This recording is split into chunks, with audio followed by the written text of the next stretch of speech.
திரும்பி போற ஐடியாவே இல்ல.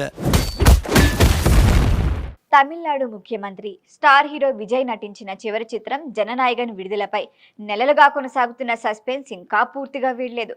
మొదట సంక్రాంతి కానుకగా జనవరి 9 విడుదల కావాల్సిన ఈ సినిమా సెన్సార్ వివాదాల కారణంగా వాయిదా పడింది. సినిమాలోని కొన్ని సన్నివేశాలపై సెన్సార్ బోర్డు అభ్యంతరాలు వ్యక్తం చేయగా చిత్ర యూనిట్ వాటిని అంగీకరించకపోవడంతో వ్యవహారం కోర్టు వరకు వెళ్లింది. చివరికి కోర్టు కూడా సెన్సార్ బోర్డుకే మద్దతు ఇవ్వడంతో నిర్మాతలు సూచించిన మార్పులు చేసేందుకు అంగీకరించారు. అయితే మార్పులకు అంగీకరించినప్పటికీ సెన్సార్ సర్టిఫికేట్ జారీ ప్రక్రియ ఆలస్యం కావటం అభిమానులను నిరాశకు గురిచేసింది. ఈ నేపథ్యంలో తాజాగా చిత్ర నిర్మాతలు జూన్ 19న సినిమా విడుదల చేస్తున్నట్లుగా ప్రకటించడంతో విజయ్ అభిమానుల్లో మళ్లీ ఉత్సాహం నెలకొంది. సెన్సార్ క్లియరెన్స్ కూడా త్వరలోనే లభించే అవకాశం ఉందని ఇండస్ట్రీ వర్గాలు చెబుతున్నాయి. ఇక ఈ సినిమా థియేట్రికల్ బిజినెస్ విషయానికి వస్తే విడుదలకి ముందే భారీ స్థాయిలో వ్యాపారం జరిగింది. విజయ్ రాజకీయాల్లో పూర్తి స్థాయిలోకి వెళ్లే ముందు నటించిన చివరి సినిమా కావడంతో డిస్ట్రిబ్యూటర్లు బయర్లు పోటీ పడి మరీ హక్కులు సొంతం చేసుకున్నారు. అయితే సినిమా విడుదల నిరవధికంగా వాయిదా పడటంతో పరిస్థితి మారిపోయింది. నెలల తరబడి సినిమా విడుదల కాకపోవడంతో నిర్మాతలు పలువురు బయ్యర్లకు ఇప్పటికే చెల్లించిన మొత్తాలను తిరిగిచ్చారు. మరికొందరు కూడా రీఫండ్ ప్రక్రియ కొనసాగుతోంది. ఆశ్చర్యకరమైన విషయం ఏంటంటే డబ్బులు తిరిగి తీసుకున్న కొంతమంది బయ్యర్లు ఇప్పుడు మళ్ళీ ఈ సినిమా హక్కులను కొనుగోలు చేసేందుకు ఆసక్తి చూపుతున్నారట.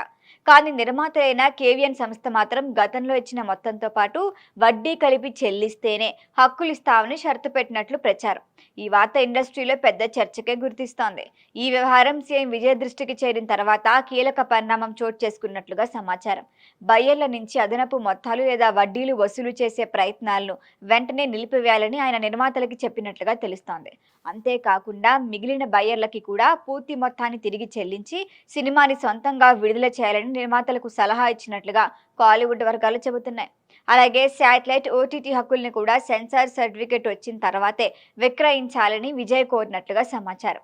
నిర్మాతలు కూడా వీటికి అంగీకరించినట్లుగా తెలుస్తోంది. దీంతో జననాయగన్ విడుదల వ్యవహారంలో కీలక మార్పులు చోటు చేసుకున్నాయి. విజయ్ కెరియర్లో చివరి చిత్రం కావటం, ముఖ్యమంత్రిగా బాధ్యతలు చేపట్టిన తర్వాత విడుదల కాబోతున్న తొలి సినిమా కావటం వల్ల జననాయకన్పై అంచనాలు ఆకాశాన్ని తాకుతున్నాయి. గతంలో లియో సాధించిన సుమారు 650 కోట్ల గ్రాస్ కలెక్షన్లను ఈ రికార్డును ఈ చిత్రం అధిగమించే అవకాశం ఉందని అంటున్నారు. ఇప్పుడు అందరి దృష్టి జూన్ 19పై ఉంది. అలాగే సెన్సార్ క్లియరెన్స్ పై కూడా నిలిచింది. ఏం జరుగుతుందో వెయిట్ అండ్ సీ. ఈ వీడియో మీకు నచ్చినట్లయితే లైక్ చేయండి, షేర్ చేయండి, సబ్స్క్రైబ్ చేయండి. మరిన్ని అప్డేట్ల కోసం మా వాట్సాప్ నెంబర్ను సబ్స్క్రైబ్ చేసుకోండి.